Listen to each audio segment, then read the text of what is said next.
Parce qu'il s'agit d'une part très importante de nous, de vous, de moi, que c'est une part à l'intérieur de vous qui ne meurt jamais, j'avais envie de vous faire une vidéo sur l'enfant intérieur.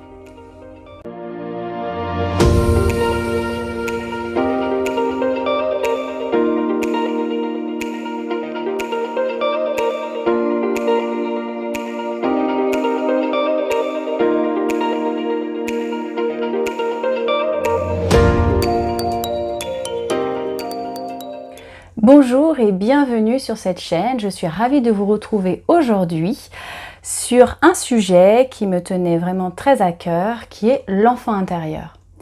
Alors bien évidemment, vous allez en trouver plein des vidéos sur l'enfant intérieur, mais j'avais envie de vous l'expliquer selon ma vision des choses, selon mon ressenti.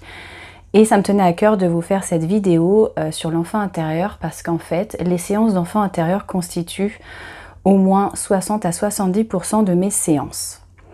Pourquoi? Parce que c'est une part qui est très importante. Il faut savoir qu'en fait, c'est une part de vous, votre enfant intérieur, qui ne meurt et ne mourra jamais. Pourquoi? Tout simplement parce que c'est un symbole, c'est un archétype, c'est une mémoire, c'est une part de votre inconscient.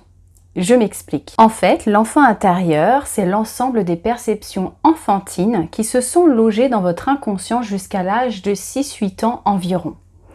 Plus tout ce que vous avez appris sur ce qu'était un enfant par le biais de votre éducation, de la télévision ou de la société. Donc en fait, c'est un symbole, c'est un archétype, on appelle ça aussi un archétype. C'est une mémoire, c'est une part de vous, une part de votre inconscient qui ne meurt jamais, qui est logée à l'intérieur de vous. Et quel que soit votre âge, cette partie de vous, cet enfant intérieur, sera toujours présente. Pourquoi elle ne meurt jamais, cette part de vous? Tout simplement parce que c'est une symbolique, c'est un symbole. Et vous avez créé plusieurs parts en vous selon votre passé, selon votre histoire, selon vos traumatismes, selon vos souvenirs, qu'ils soient positifs ou négatifs. Vous avez créé des mémoires à l'intérieur de vous qui en fait constituent des parts de votre inconscient. Et cet enfant intérieur en fait partie. Et vous pouvez même avoir plusieurs enfants intérieurs. Vous pouvez avoir des enfants intérieurs heureux, joyeux, des enfants intérieurs blessés, etc., etc. Aussi, ce qu'il faut savoir, c'est que votre enfant intérieur s'exprime via vos émotions, via vos ressentis intérieurs. Quand vous ressentez de la joie, de la tristesse, de la colère ou de la peur, c'est bien souvent votre enfant intérieur qui s'exprime à travers ces émotions. Aussi, cette part de vous, de nous, va renfermer, comme je vous le disais, à la fois des beaux souvenirs, des souvenirs heureux, joyeux, des belles expériences, mais aussi votre potentiel, votre authenticité, votre spontanéité, vos talents, votre motivation et tout ce qui vous raccroche à vos rêves. Donc c'est vraiment cette part de vous qui est votre essence pure, votre joyau intérieur, qui vous aide vraiment. Mais aussi, cet enfant intérieur peut renfermer également des souffrances, des peurs, des croyances limitantes et aussi des blessures intérieures. En fait, quand je parle de blessures, je peux faire référence à plusieurs blessures intérieures, comme par exemple la blessure de la non-reconnaissance, la blessure de la maltraitance, la blessure d'abandon, la blessure du rejet, de la trahison, de l'injustice, de l'humiliation, de l'enfant roi, de l'enfant sorcier, etc., etc. Je ne vais pas m'étaler plus sur le sujet au niveau des blessures. Peut-être que je vous ferai une vidéo sur les blessures pour vous expliquer un peu comment elles fonctionnent. Mais vous pouvez déjà retrouver du contenu sur les 5 blessures principales. On appelle ça les blessures émotionnelles, les blessures intérieures, les blessures de l'âme, qui sont le rejet, l'injustice, l'abandon, la trahison et l'humiliation. Et du coup, quand il y a par exemple un mal-être profond, des émotions bloquées, criantes, fortes, des sensations de déconnexion de soi, des autres, de la vie, ce sont tout un tas de leviers que votre enfant intérieur va actionner pour en fait que enfin vous l'écoutiez, enfin vous reveniez à l'intérieur de vous pour apaiser ou pour libérer quelque chose qui n'a pas été libéré, mettre de la lumière sur peut-être quelque chose d'inconscient, etc., etc. Donc c'est vraiment à travers ces blessures, ces émotions, ces ressentis que votre enfant intérieur va se manifester. En tout cas, votre enfant intérieur blessé. Votre enfant intérieur joyeux peut se manifester par la joie, par justement la connexion à vos rêves, à des choses beaucoup plus, on va dire, agréables. Et donc en fait, en allant à la rencontre de votre enfant intérieur, vous pouvez apaiser et sublimer surtout vos blessures au lieu de les rejouer, au lieu de les refouler et d'être dans le déni. Parce qu'en fait, on en a tous des blessures. On est dans un monde blessé, tout le monde a des blessures intérieures, mais ce qui est important, c'est d'en avoir conscience et c'est surtout de pouvoir les sublimer, ces blessures. Car en fait, vos blessures intérieures, elles sont responsables bien évidemment peut-être de ce qu'on va appeler vos défauts, mais aussi de vos qualités. Elle vous permet d'être authentique et unique.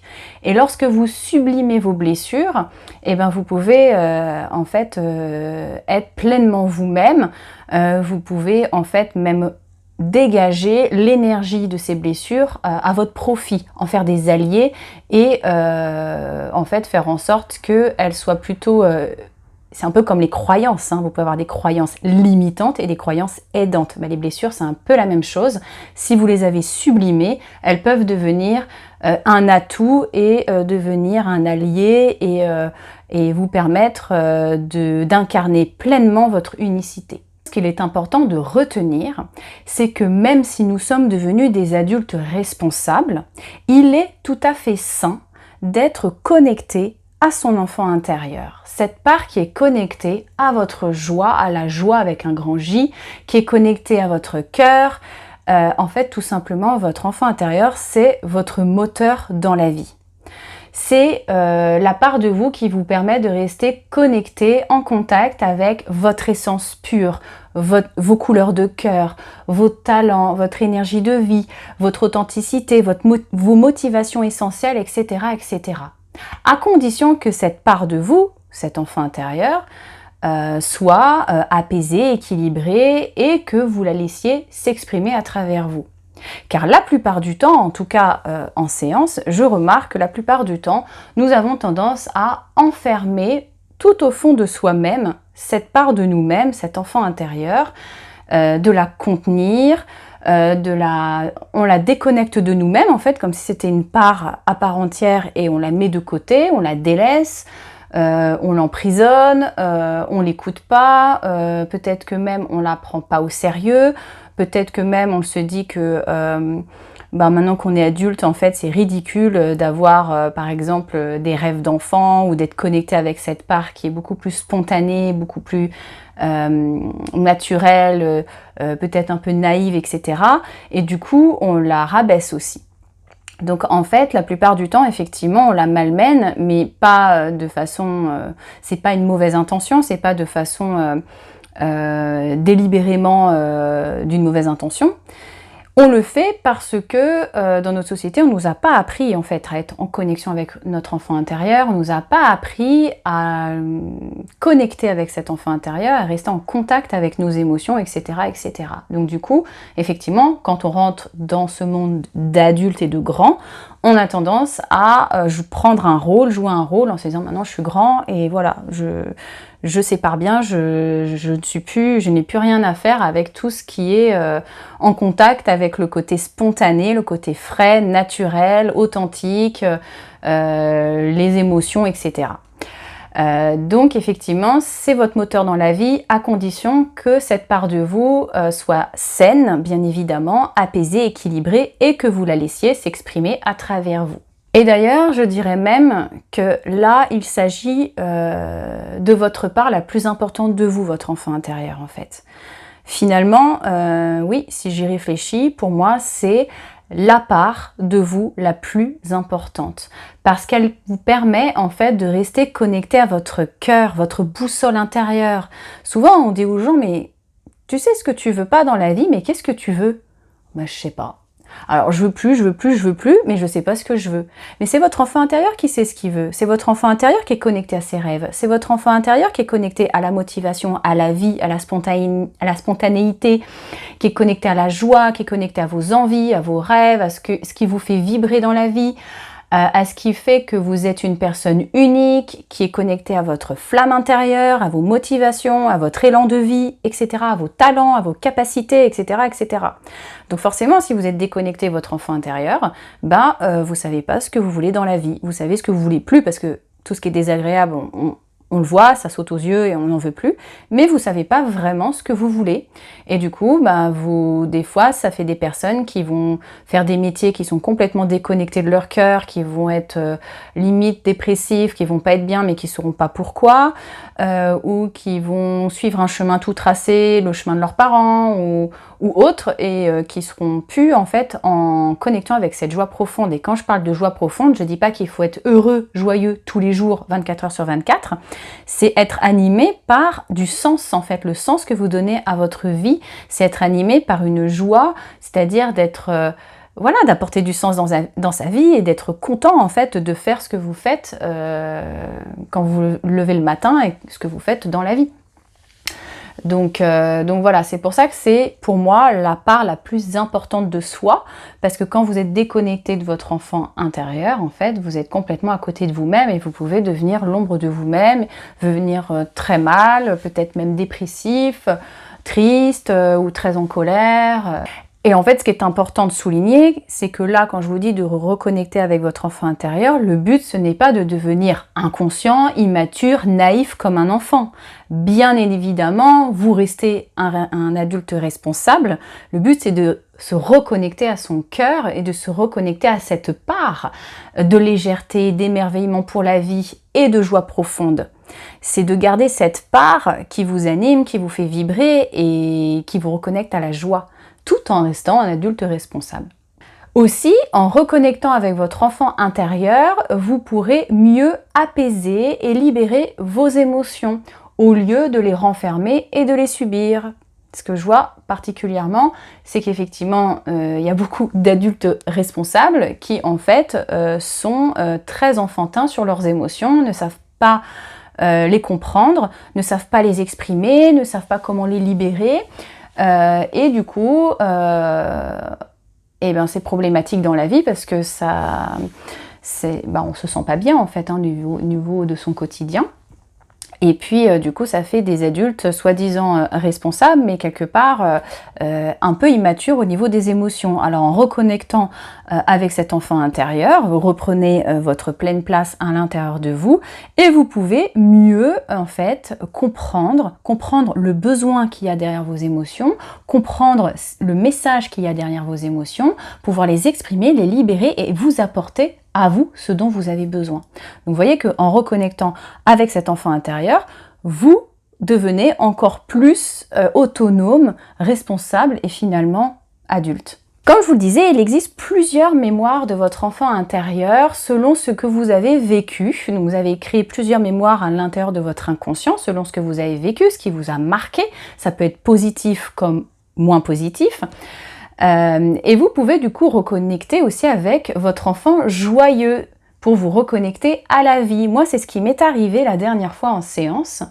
J'ai fait un enfant intérieur à une cliente et en fait, à la base, je voulais rencontrer l'enfant intérieur blessé pour l'aider parce qu'elle avait rencontré beaucoup d'épreuves et d'événements douloureux dans sa vie là, ces dernières semaines, même ces derniers mois. Et je me disais, on va aller voir un peu l'enfant intérieur parce qu'à mon avis, il va falloir l'apaiser, il va falloir réconforter, il va falloir voir un peu ce qui se cache derrière toutes ces émotions.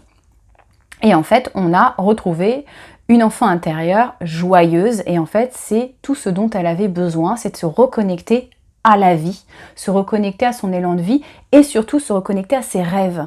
Parce qu'elle me disait, mais moi, en fait, en gros, tout part à volo dans ma vie, je pense même à changer de travail, mais je ne sais pas quoi faire. Je me sens complètement démunie parce que je sais pas vers quoi me diriger. Et là, en fait, après la séance, elle avait le sourire jusque là. Elle me dit, mais en fait, elle m'envoie plein de messages, mon enfant intérieur, maintenant que je l'ai récupéré et que j'ai reconnecté avec elle.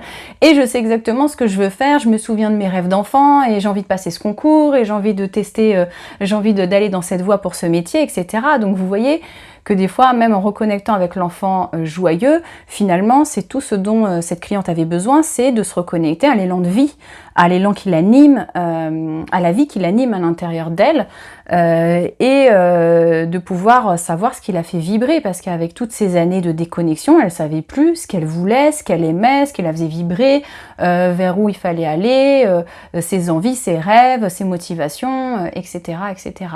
Donc ça, c'était une très jolie séance à faire. Mais vous pouvez aussi aller rencontrer votre enfant intérieur blessé, par exemple, pour aller justement le soigner, l'apaiser, et apaiser cette part de vous qui souffre. Parce qu'en fait, c'est une mémoire, hein, c'est une part de vous, à l'intérieur de vous, qui est restée en souffrance. Donc vous avez continué votre vie, votre chemin, vous avez grandi, vous êtes devenu un adulte, une adulte, et en fait, cette part-là, elle est restée un peu figée dans le temps et peut-être dans la souffrance. Donc pourquoi reconnecter et aller apaiser son enfant intérieur blessé? Donc là, je vous ai listé 6 points. Bien évidemment, c'est pas une liste exhaustive. Il y a peut-être d'autres points à ajouter, mais en tout cas, voilà les 6 points qui me sont venus spontanément. Quand vous rencontrez votre enfant intérieur blessé, ça vous permet d'aller soigner vos blessures intérieures principales. Parce que quand on soigne son enfant intérieur blessé, on soigne ses blessures intérieures principales. Les émotions, les blessures intérieures principales, c'est directement lié à l'enfance, à l'enfant intérieur. Deuxième point, quand vous allez apaiser, rencontrer votre enfant intérieur blessé, vous allez apaiser et libérer une part de vous qui est en souffrance. Donc c'est quand même très important. Ça vous permet, c'est comme quand par exemple vous avez une blessure sur votre corps, disons votre jambe qui est blessée ou qui vous boitez, vous êtes tordu le genou. Si vous ne venez pas apaiser, soigner votre jambe, vous allez boiter, vous allez avoir du mal à avancer dans la vie. Là c'est un peu pareil, si vous avez une part de votre inconscient qui est blessée, ça vous alourdit et ça a des conséquences dans votre vie actuelle. Donc ça c'est très important, ce point numéro 2. Ensuite en 3, ça va vous permettre de vous reconnecter tout simplement à votre joie profonde, à la vie avec un grand V, à votre élan de vie, à votre créativité, à votre sensation de liberté et surtout vos aspirations profondes.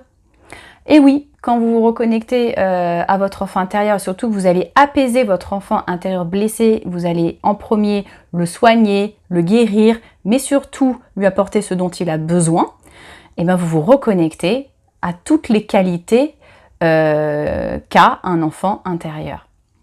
Ensuite, en 4, en allant apaiser votre enfant intérieur blessé, ça vous permet aussi de vous reconnecter à vos rêves, à votre motivation, à reprendre le pouvoir sur votre vie, à ne plus vous victimiser ou attendre des autres, être dans l'attente des autres, le regard des autres. Vous reprenez votre plein pouvoir en tant qu'adulte et vous avancez avec plus d'autonomie sur votre chemin.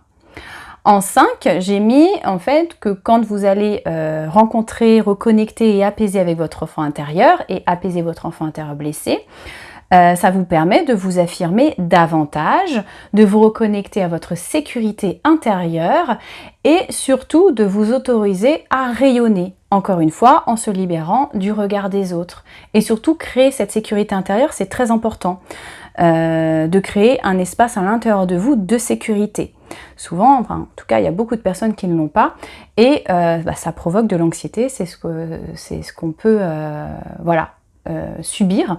C'est du stress, de l'anxiété, de la peur alors, c'est naturel de ressentir de la peur, de l'anxiété et du stress, mais si c'est tout le temps et s'il n'y a pas de raison vraiment valable, ça peut vite devenir un enfer et handicapant au quotidien. Et enfin, en reconnectant et en allant apaiser votre enfant intérieur blessé, vous devenez, comme je vous le disais, plus autonome et ça vous permet de savoir répondre à vos propres besoins. C'est-à-dire, et je pensais surtout aux besoins d'amour. Parce qu'effectivement, c'est un sujet qui revient souvent, c'est de se dire en fait, moi j'attends qu'on me donne de l'amour, j'ai besoin de l'amour des autres, je suis en attente. C'est ça le point qui peut être handicapant, c'est que d'être en attente qu'on nous donne ou qu'on vous donne de l'amour et de savoir s'en donner à soi. Ça, c'est très important pour être autonome. Et je dis pas que c'est pas important l'amour des autres, parce que bien évidemment, l'amour est important dans tous les domaines. C'est surtout ne pas être dans l'attente et c'est surtout ne pas être dépendant en fait de cet amour des autres. Après, c'est normal de se nourrir aussi de l'amour des autres, de l'amour de la nature, de l'amour de la vie, c'est naturel, mais de ne pas être dépendant de ça et que votre bonheur se construise uniquement sur ça et que dès qu'on vous donne plus d'amour, eh ben vous dépérissez comme une plante qu'on n'a pas arrosée depuis des jours. C'est important aussi de savoir être autonome et savoir soi-même pouvoir s'apporter de l'amour et répondre à ses propres besoins. Voilà, je vais m'arrêter là pour aujourd'hui. J'espère que cette vidéo vous aura plu. N'hésitez pas à échanger avec moi dans les commentaires si voilà, ça vous a parlé, si où vous en êtes avec votre enfant intérieur. Est-ce que vous avez déjà fait une séance pour aller rencontrer votre enfant intérieur? D'ailleurs, j'en profite pour vous dire que moi, je propose des séances pour aller rencontrer votre enfant intérieur, joyeux, blessé, celui qui viendra à vous, celui qui aura besoin en fait de venir à vous.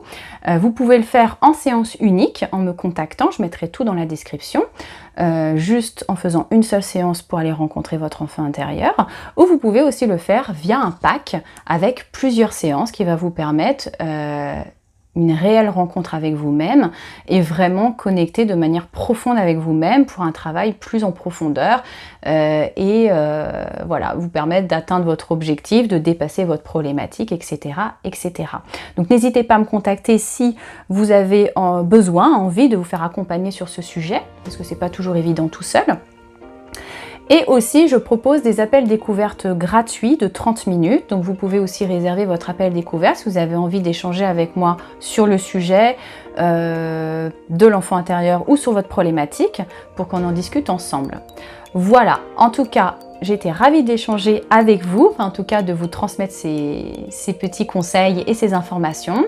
Je vous souhaite une belle journée ou une belle soirée et je vous dis à très bientôt pour de prochaines vidéos. Ciao, ciao!